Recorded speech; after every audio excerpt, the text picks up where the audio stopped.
Okay, welcome to week two, lesson three. This is actually the last lesson of this week, and I told you guys this week would not be as intense as last week. This was mostly just kind of reviewing and continuing to skill build because I know we covered a lot of information in our first week. So enjoy the little break a little bit. Okay, so let's dive in. Here's a little bit about what we're going to talk about today. Um, why this lesson matters is because emotions are not just mental experiences.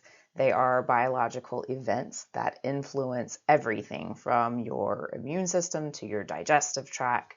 And for women with autoimmune disease, years of pushing down feelings like anger or grief or fear can create chronic stress patterns in the body. And today, we're going to go through a lot of these things and really explore how emotional expression can reduce inflammation and support your overall health. Okay, so the cost of repression. When emotions are suppressed over time, they don't just disappear, they don't just go away. They live on in the nervous system, often showing up as chronic tension, shutdown, or autoimmune flares. And research has shown that unexpressed emotions, particularly regarding anger and grief, are linked to elevated cortisol and inflammatory markers. So healing really starts to begin when we allow what's been buried down deep, right, to exist and to move through us in a safe way. So every emotion triggers a physiological cascade. We talked before about your brain and your body are not separate, right? We are one. It is all intertwined. So when you think about psychological stress and how that affects you physiologically, you might notice it showing up in your heart rate, in your breath, in your muscular tension, and even in hormone shifts. So when we ignore or override these signals, the body stays activated. So emotional expression is a way of restoring equilibrium. So, for example, allowing yourself to cry can downregulate the stress response and stimulate the vagus nerve, promoting rest and repair, right? And the ability to kind of come back and calm down. So, it's really healthy to cry. It's good. It's letting that energy move through you, right? And that's what we're focusing on, is how can we do that in other ways? Okay, many women with chronic illness carry shame about their symptoms. They've been told that they're too sensitive, they're overreacting, they're being dramatic, right? A lot of you have probably heard these things, and these messages train us to hide our truth, right? Going back to the suppression, just push it down. But shame is a trauma response and it keeps the nervous system in survival mode. So releasing this shame and validating yourself that, like, this is real, you're not making it up, you're not being dramatic, is so important because it gives yourself permission to feel what you need to feel without judgment. Suppressing emotion creates chronic internal stress, which continues to fuel inflammation. And studies have linked emotional repression with diseases like rheumatoid arthritis, lupus, and fibromyalgia. On the other hand, practices like expressive writing and mindfulness and movement help to reduce this inflammation and improve immune functioning. So, expression is not indulgent, it's necessary, it's medicine, it's how we connect with our bodies and really start to listen to what we need and validating ourselves. Okay, not all emotions need to be shared publicly to be processed. I know a lot of us perhaps have some difficulty with this part of starting to really tune into what you're feeling and expressing those emotions in a healthy way. So just remember that this doesn't mean you have to go around talking about how you feel. A lot of this work is internal, and this is a self-healing journey. So certainly if you want to talk about your emotions, you should be able to do that. But for right now, if that feels like a lot, just try doing it with yourself. Try naming what it is you feel out loud, right? Try writing it down in a journal. Try doing some small movements that help move that energy through. We talked about like humming or sighing or vocalizing or stretching, moving your body in ways that really reflect your emotional state. So kind of whatever the body feels like doing. Maybe it's dancing or curling up in a corner and just being very still. Like whatever feels right for you is okay.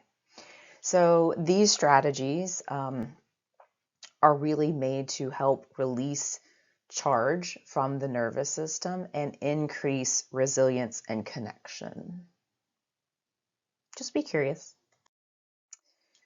Okay, regulation means staying present with your emotions and not suppressing them. And this is such an important skill, the emotional regulation part.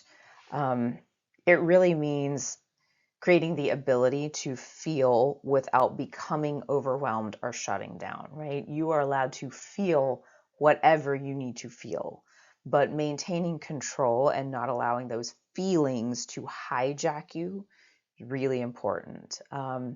So some days you might express through tears. Other days you might just pause and place your hand on your chest and simply breathe through what you're feeling, right? However you need to experience that emotion is fine.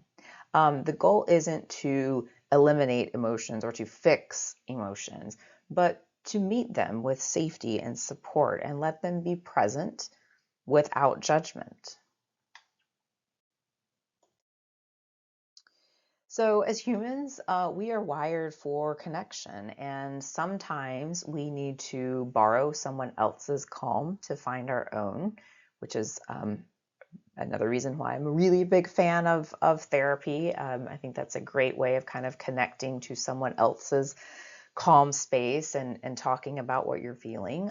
But there's other ways of doing that too, and that is co-regulation, which is a safe presence that helps regulate our own system. And you can do this with a friend, a family member. You can even do it with your pet, whatever feels comfortable for you. It's kind of just taking a little piece of their calmness and holding it within us. So we can also learn to self-regulate with compassionate practices. And, that goes back to kind of hand on heart, affirming words, being kind to yourself and compassionate and gentle, just noticing your breath, right? All of these things are kind of self-regulating ways of building trust, reducing shame, and regulating your emotions for yourself. So try this each day, right? Again, we're kind of building on skills here, and you'll find more prompts and exercises to kind of piggyback on this in our school module. But name one emotion that you're feeling. And after you name it, take a moment and kind of locate where you're feeling that in your body. And then when you've discovered where you're feeling that in your body, ask, what does this feeling need, right? What's happening there? And then offer a response. What does it need? Does it need movement? Does it need stillness? Does it need expression in the form of maybe journaling or talking out loud to yourself? Which, by the way, is a really helpful technique in helping process what you're feeling. I know you might feel like you look like a crazy person talking to yourself, but it's such a helpful technique. I do it sometimes just with my AirPods in, and I walk my dog, and I look like I'm on my phone, but I'm really just talking to myself because it's a great way of training your brain to be present in the moment, process what you're feeling, and let that energy kind of move through you, and just checking in with yourself. So these check-ins, however you choose to do that, really help to train the nervous system to trust emotional expression rather than fear it, right? It's okay to feel what you feel. Like, there's no harm in that. So giving yourself permission to do that, really important. Okay, so set one intention this week for emotional expression, right? This is how we put these skills into process or into action. So think about once a day, right? Checking in and naming how you feel, and maybe making a commitment to act on that, right? How are you going to connect with your body and process that emotion? So maybe that's talking out loud to yourself. Maybe you do some journaling or you do some meditation. And one quick note on meditation: if you're someone that struggles with a lot of anxiety or spicy thoughts, right? Meditation's probably going to be really difficult for you, and that's okay. I'm not great at it either. I mean, you can't do it wrong, but journaling is much more healthy for me, much more helpful for me, because it's more of a active way of processing rather than meditation, which is, really much more of a passive way. So, again, do what works for you. But so checking in with yourself, how do you feel, right? How do you move through that emotion? How can you express it? And then, is there a need to share that feeling with someone you trust? Or maybe, again, you're just kind of sharing it with yourself. Either way is fine. These small actions shift internal patterns and reduce the load on your immune system, right? So there is science behind this. It really does help to be in touch with these emotions and learn how to let them exist without them controlling you. So feeling is healing. Okay, so moving on. Here we go. Going back to kind of co-regulation, this is a great technique. It's the process, like we mentioned, where your nervous system helps regulate another person, right? Or perhaps you're feeling stressed and another person helps regulate you. It's how we instinctively soothe or calm or stabilize in the presence of someone who we feel emotionally safe and grounded and present with. We are, as humans, wired for co-regulation from birth. Babies don't self-regulate. They learn through being held and soothed and mirrored. And as adults, this capacity continues. So when we are in the presence of someone that is calm and compassionate, our system picks up on these cues and shifts towards that feeling of safety.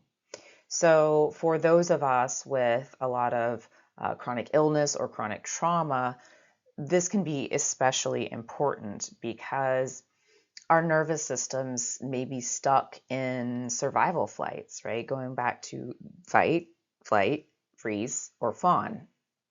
And this emotional connection was often disrupted or unsafe in our early relationships. Like, maybe you didn't get that as a kid. Maybe you haven't had that in your close relationships. You haven't had a sense of safety.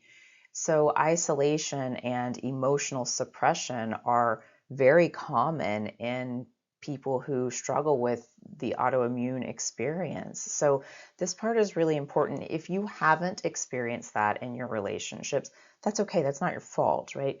But look for ways and opportunities to create that. Maybe you are meeting new people, or you're joining a church or a hobby or something you're interested in, where you can connect with other people that can offer you that co-regulation.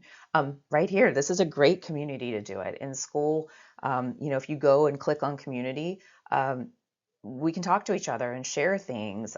We are also going to have designated times on the calendar where, as a group, we can kind of check in and talk about whatever comes up. So, just looking for those opportunities to build connection with other people is really important. But if you don't have that right now, that's okay. It's fine. You can do this for yourself. That self-regulation is really important too. So. You deserve to feel what you feel. You get to, you have permission. And your body deserves to express what it's held for years. It's not healthy holding it in. Emotional regulation isn't about control, it's about creating safety for this expression. So, with practice, your system will begin to settle and your symptoms will begin to soften. And this is how we start to shift from suppression to expression to healing, all part of the process. So, just to kind of wrap up, we talked a lot about emotional repression and how that affects inflammation in the body and the importance of being able to allow yourself to feel what you need to and move through those emotions in a healthy way and express them, and how that safe emotional expression is very important to this self-healing journey. Again, little review of ongoing self-compassion and support from other people, from yourself, right? All of those things are really important to start to implement and integrate into your daily life. So don't forget to check out the worksheet, the companion worksheet for today's lesson, to help you dig a little deeper into this stuff and create a practice for yourself. And I will look forward to seeing you next week, where we're going to start week 3, and we're going to continue to explore the mind-body connection and get into a little bit of psychoneuroimmunology, which is really fascinating stuff, kind of a mouthful, but really interesting field of science and medicine. And then continuing to build on these skills of how we regulate the nervous system, build emotional resilience and awareness. So thank you again for joining me, and I will look forward to seeing you next week.